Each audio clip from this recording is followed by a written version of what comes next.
Greetings, dear viewer. This is Hope Channel Baraton, and welcome to another episode of Love in Focus.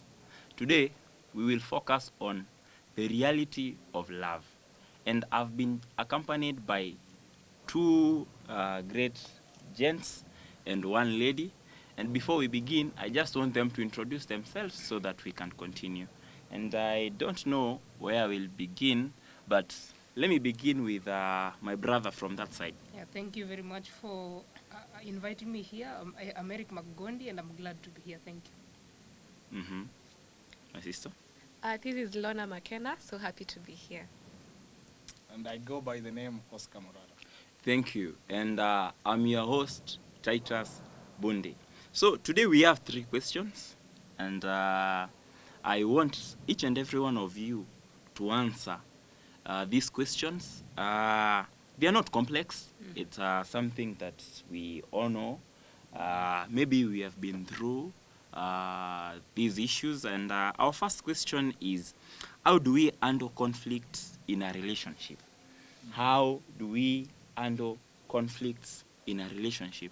You know, when you are dating, it's not all about I love you, it's not all about babe, it's not about good things. But sometimes we fight, sometimes we quarrel, sometimes we even say bad stuffs to one another.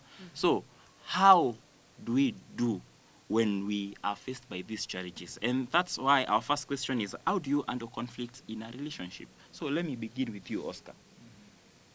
How do we handle them? Now, to answer that question, I will first love the way you've just pointed it out to us, that we must be ready to know that conflicts will be there with us. Because you are two people, you are two sinners actually, who have just been linked together by love. Sinners. So you must be ready to know that your partner has their own problems, has their own sins, you have your own sins, but you are coming together and you're bringing all these things together. So first of all, you must be able to accept. So the first way to handle conflict is accept that conflicts will be there. You're not perfect. Then when you have accepted, you must also be ready to handle these conflicts in a way that when they come, don't run away from them. Accept these conflicts because they are you. And the problem is not always that the problem is not your partner, it's not you. The problem is the problem. You're fighting, you are tackling the conflict, you're not fighting your partner. So you're fighting the problem that is within you, that is within your sphere. And to continue, I'll say that also you must also be ready to understand what caused the conflict.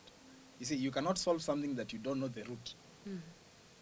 So once you have been able to know where the problem began, where this problem came from, then you can be able to handle it in a better version, in a better way, because you know what you are really handling.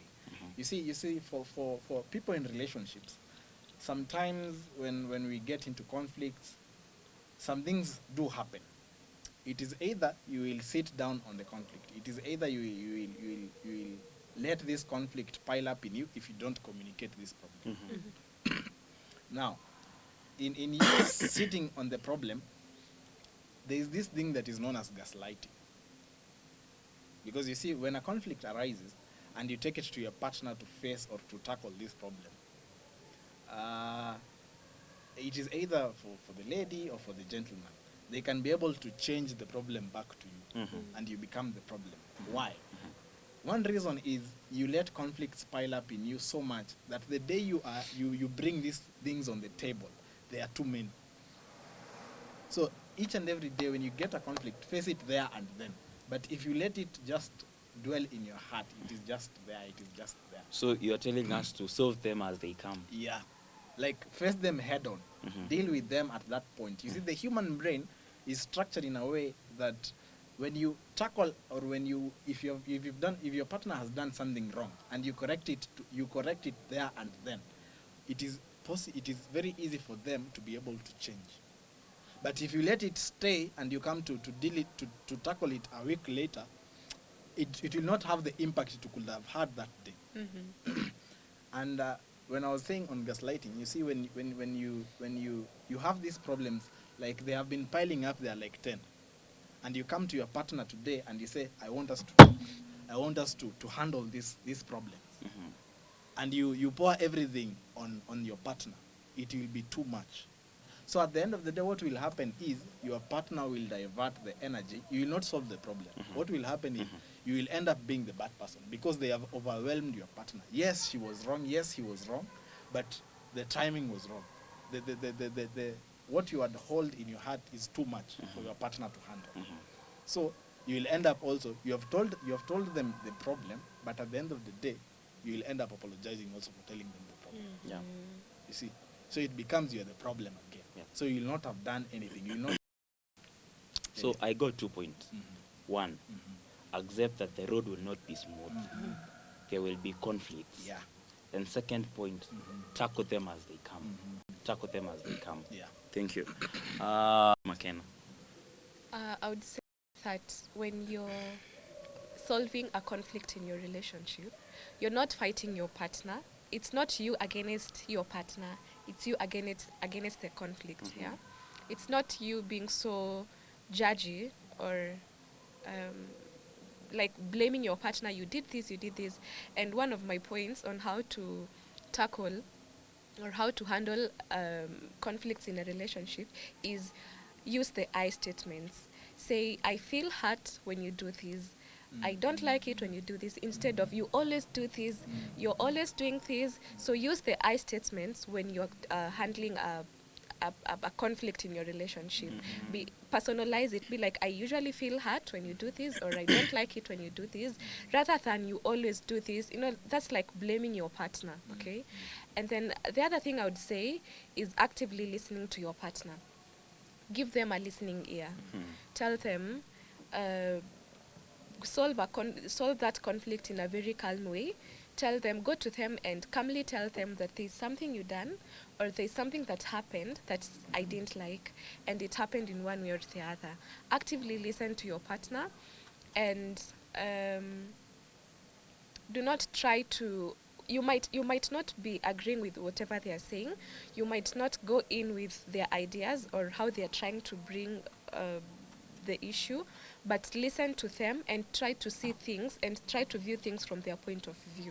Yeah, try to view things from their point of view, and I think that will really help when tackling a problem in a relationship. And the last thing I would say on that, to add on that, is that find a way on how to solve your issues in this relationship. Focus on how you can solve what just happened. Do not focus on trying to blame them and thinking they'll never change or this is just what they are, but focus on trying to find a solution to that conflict. Focus on finding more ways on how to make sure that doesn't happen in future. Yeah.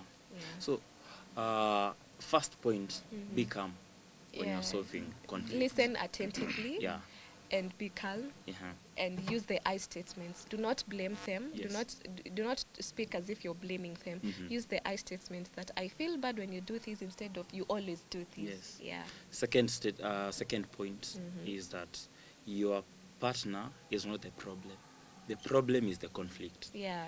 So it's not you against them. It's not you against your partner, but it's the both of you against the problem. Yeah.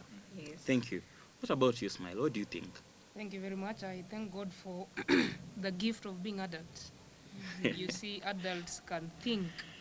Adults can, you can digest. So adults can actually resolve conflicts, not only in a boyfriend and girlfriend relationship, but even in friendship relationship. You can have a talk with your friend and tell him or her, this is not making me happy. I would only like to add that at times a conflict can make you so angry. You can be so angry that solving the conflict at that moment will be very dramatic. So you may have to give yourself a little time to cool down. Not a very long time, a little time to cool down, to be calm, just to compose yourself, because when we are angry, we get to do a lot of stupid things. Now, my two colleagues, McKenna and Oscar, they are focused on the positive, so let me bring a different view, which might be negative. You may find yourself solving one conflict over and over again. You may have had a discussion with your partner that I don't like this, this hurts me, and that comes up again and again. You see, dating is not a jail. In dating, you are saying, can I live with this partner for life? Can this be my life partner? Can we have a life with this person? And so if you table the problem today, it is, you table the problem another day, it is not solved. You table the problem another day, yani it keeps recurring. The problem keeps recurring. Then you may have to call yourself to a meeting and see if you're really headed in the same direction, because some people will say, hey, you are too childish. What that person is saying is, I'll keep on doing this problem. So you just know that I'll be doing it. Just get comfortable. Just get comfortable with you. I think that is what I will add. Yeah, thank you. So before we go to our next question, as I was speaking to my friends and when I was asking them this question, this is what they answered. Approach conflict calmly and focus on the issue, not personal attacks. Seek to understand each other's perspectives. I should understand your perspective. She should understand your perspective. You should understand her perspective. And then the next point is, sometimes taking a break to cool down can help. The way you said, that when you know that I'm angry, just move out of that environment. And then you can come later and solve this conflict when now you are calm. So let's move to our next question. I think before you move to the next question, from all what we have said, I can narrow them down into two major things. Yes. One is communication is the key to Yeah. solving everything. Yes. Because if you don't communicate, then you will not be able to understand what is wrong, what is not happening. Then the second major thing I'll outline is forgiveness. When you walk into solving a conflict, you must also be ready to forgive. Yeah. Yeah, because without forgiveness, there is no solving anything. We are doing this so that we can move on. We are solving this conflict so that we can move on. Okay, thank you. Our next question is, how do we deal with jealousy? You know, in dating, or when you are dating, sometimes you will feel insecure. Maybe when you're a girlfriend, you see your girlfriend with other men, walking, talking, or discussing something, and you're not there. You'll feel insecure. Or let's say when you see your boyfriend walking around with other ladies, you will feel insecure. You will feel jealousy, or you will be jealous. So how do we deal with jealousy? How do you deal with jealousy when you feel insecure? How do you deal with jealousy? Where do we begin? Let's begin with you. Okay, personally, I think it is kind of normal to be insecure. It shows that you don't want to lose this thing. This is something you value. But at the same time, insecurity, when it goes to extreme levels, it can be very hurtful to a relationship where you find the boy is withdrawing the girl from society, or the girl is withdrawing the boy from society. And so that which kills jealousy on my end is trust. Can you be able to trust your partner? Have you known each other to a level that you can trust him or you can trust her? Because you know, in life you'll not always be together. At times, maybe you are in Nairobi and she has gone to work in a different country, maybe for even 2 or 3 months. Will you be able to trust her and say, I know my wife, I know she loves me, and I know she'll be faithful?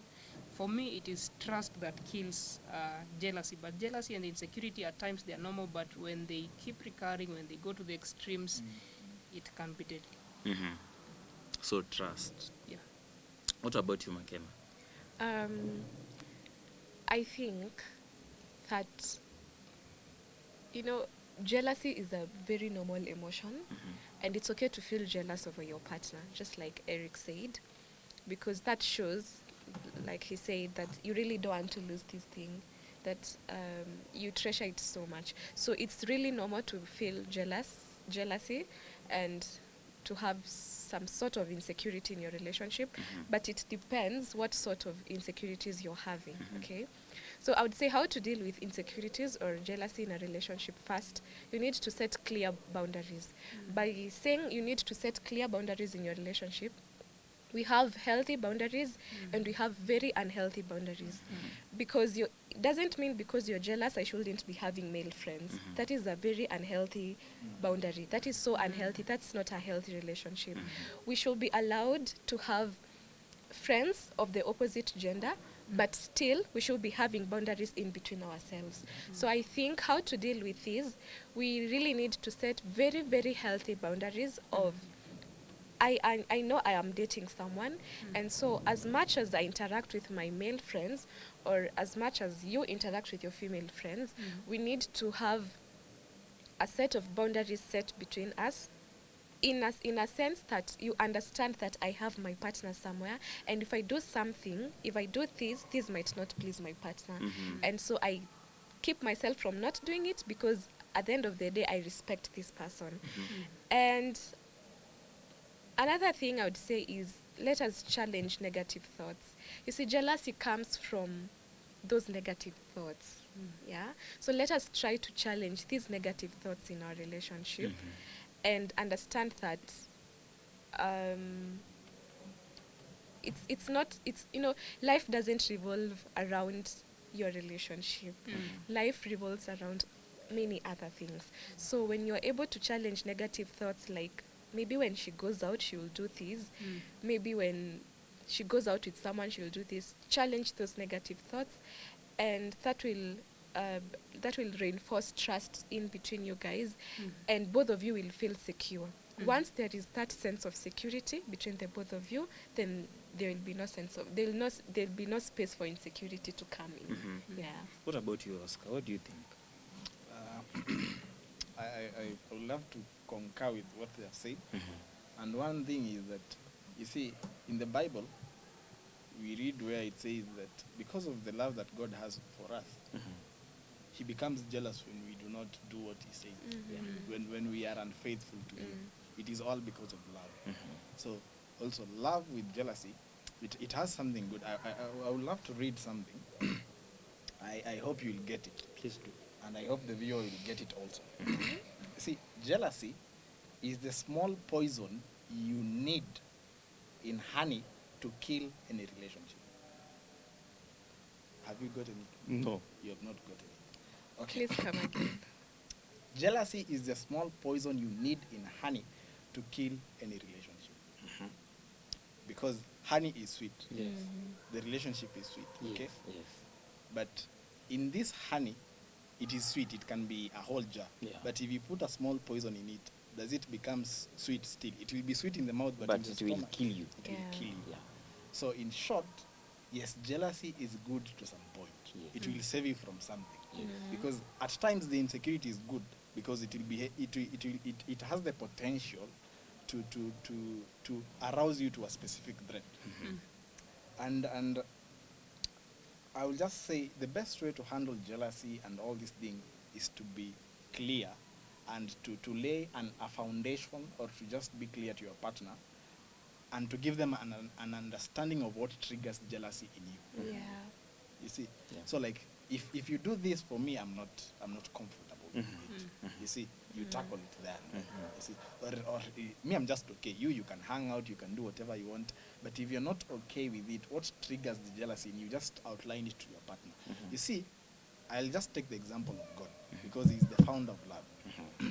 God gave us a very clear outline of what He wants, and He told us that in the first commandment that you should love Him and you should be able to adore Him, because when you go and worship other idols, He's not a God who deals with unfaithfulness. Yes. You see, so He told us clearly from the beginning that I'm your only God. It is only me. So be faithful to me. Yes. So, but He gave us like, if you do this, then it will make me jealous. Yeah. So also to your partner, tell them, if you do this, it always triggers me, or it does this for me. So please try to work on that. Lay a foundation. Yeah, you just lay a foundation. Tell them, if you do this, I'm not comfortable. If you do that, I'm comfortable, like that. Yes. So that you'll be able to handle it in the best way. Yeah. Because you see, when you don't communicate, your partner might not know you're not comfortable. For them, they are comfortable. Because we said when we began, you are two different people, two different backgrounds, two different principles, you're coming together. So that's what you are actually supposed to be talking about. Like, yes, this and this and this and this, I'm not comfortable. Yeah. Thank you. Lay foundation. Then you said challenge those negative thoughts. And you said trust. Trust matters a Reinforce lot. trust, Yeah. And I will add something before we go to our next question. My point is openly discuss feelings of jealousy and identify triggers. Building trust and addressing insecurities can help both partners feel more secure in a relationship. To add on that, I'd like to say that when your partner has openly communicated about something that is maybe triggering jealousy in them, you're not supposed to attack them back by either saying, I don't know what's wrong with you, there's something wrong with you, you know.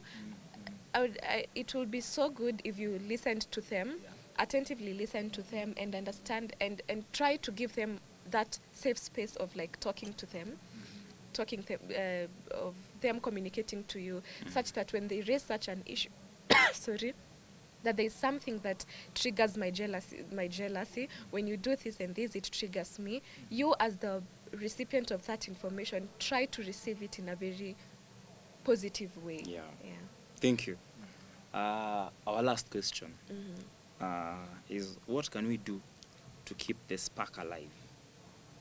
What can we do to keep the spark alive? Where should I begin? Let me begin with you, Lon. Okay. Yeah. Now, this is a very interesting question. You see, I was talking to a friend some time back, and I was asking them, why is it that when you gents, when you're approaching a girl, you're so, for lack of a better word, umejituma, okay? For lack of a better word. You're so into them, okay? You're trying to do everything to woo this girl to love you. But the moment this person agrees to be your girlfriend, you know what happens? Everything changes. So this person was telling me, you know, that time we were campaigning. Now, campaign is over. Okay? So, and I don't think that's the way to spark our relationship. I would say ways to keep this relationship going, or ways to keep the fire burning in this relationship. One, I would say, is continue dating your partner. You used to ask her out during that time when you were trying to woo her. You used to take her out on date nights, and you used to get her gifts. Keep on doing that, okay? Keep on making her feel she's still wanted. She's still the same person she was when you met her. You still view her the same. So number one, I would say, is continue dating each other. Try new activities. Go out for date nights like you used to. Let it not change. Let not the campaign end after this person has accepted to be your girlfriend. Let the campaign keep on going. Keep on campaigning. Keep on making her feel like I still want you every day, okay? And for the ladies, I would say keep on ways to, you know, these men, they don't talk out their feelings that easily. They don't open up to people so easily. So I would say, as a lady, as a girlfriend in that relationship, or even as a wife, try to be a safe space for your partner. Try to be that person that your partner can count on. Try to be that person when maybe your hubby is facing some challenges somewhere, he'll be like, let me call my wife. I know my wife can help me handle this. Try to be a safe space to your partner. Listen to them, support them. You know, I feel like men are so vulnerable emotionally. They are all strong out here. They are all masculine out here. But inside, I feel these men are so vulnerable. So, yeah, be a safe space for them. Yeah. Okay. Thank you. Smile. Eric, what is your take in that? My take, and I'll give a very quick one for that matter, is compromise is very healthy in relationships. The word that she used is kujituma. In English is like sending yourself. It sounds so nice in Kiswahili that if I'm giving this amount of energy you should give almost the same amount of energy Yeah, so that we can meet in the middle. Yeah. Mhm. Yeah. If I don't like something but it's like you really like it, I should be able to somehow, if I can live with it, that is, I should be able to meet you in the middle, and you should also be able to meet me in the middle. Let's say Yes. you really like football, and you are always watching Gor Mahia for. It can even take you 9 hours a day. You can continue watching Gor Mahia for even 2 hours, and the rest of the hours you focus on your life. So I'd say we really need to meet each other at the middle. Yeah, Mm. compromising. Yeah. Thank you, Oscar. What can you say? I would love to say that compromise is a very good gem. And you see, love is a doing word. Mhm. It's a verb. So, in short, love must be a practice also. Yeah. I love to read and say that we pursue love when we set our hearts honestly to practice love. And so, in pursuing love, it is that you should be able to pursue love each and every day. Mhm. Because the founder of love pursues you each and every day. Wow. He's always after you each and every day. As long as it does not matter what you do to him. Because of the love, he'll pursue you. So if you want to really pursue that lady, pursue that gentleman, be ready to practice that love. How? God gave his only begotten son. He gave his son to us as a gift. So number one, you must be ready also. In the persuasion of love, in the practicality of love, gifting is also very vital. It is very important for you to keep this spark alive. Mhm. Be ready to gift your wife. Be ready to gift your partner, to sacrifice, in short. Yeah. In compromising and what Sister Lorna said, you must also be ready to sacrifice your time, your energy, your funds, like everything. Because Yeah. the compromising, you meet in the middle. It is not only me who gifts her, but also her gifts me, like that. Each and every day, ensure that you are able to also, in the sense that if your partner has dressed well, commend her, because if you don't, there are people out here who will do that job for you. Yeah. Yeah. If I've dressed nicely, tell me, hey, today you look good. Today you're beautiful.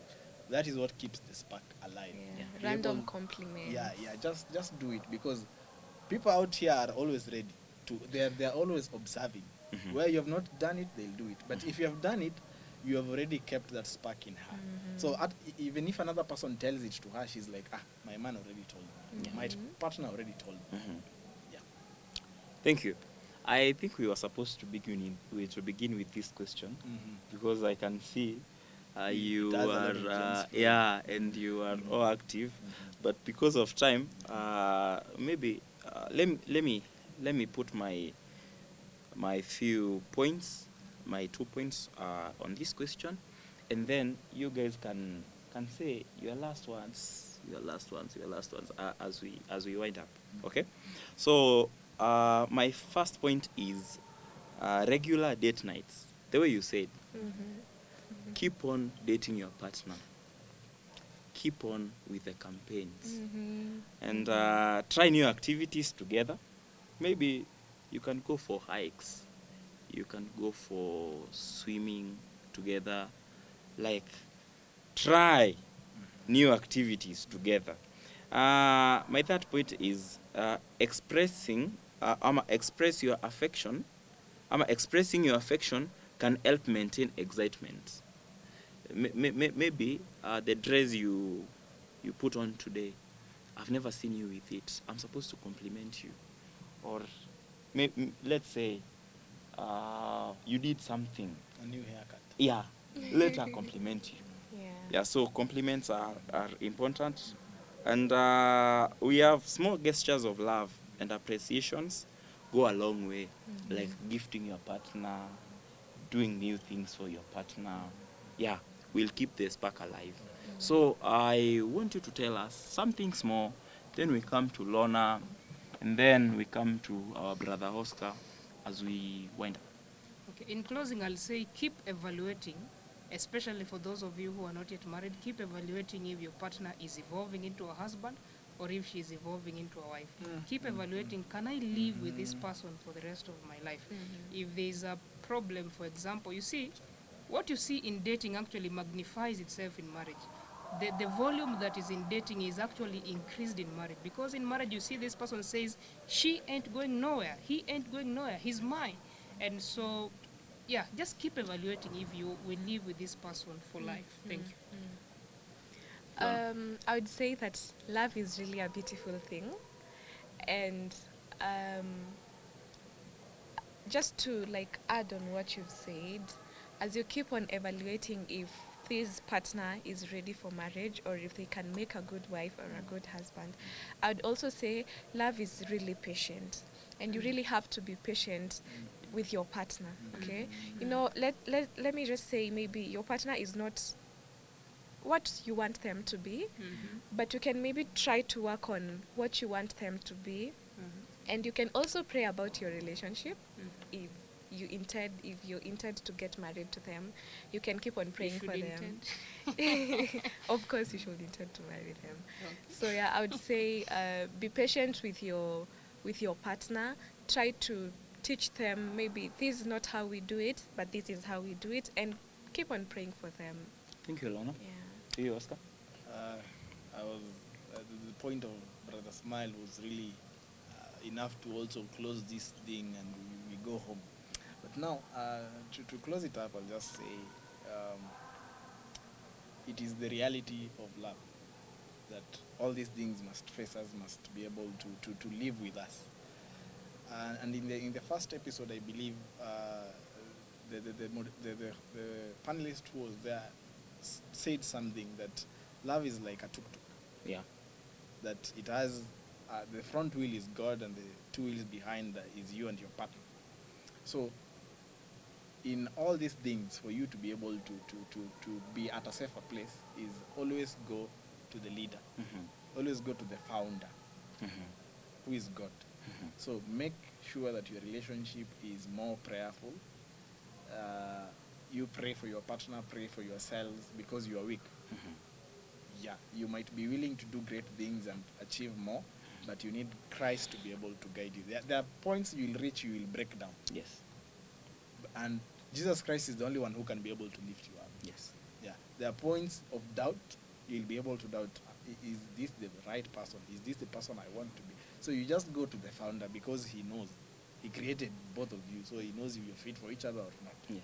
So just make sure that in as much as you are in love, make sure that you pray for one another, and that relationship is more prayerful than any other. Okay. Thank you, guys. Thank you for showing up. Welcome. Thank you for your time.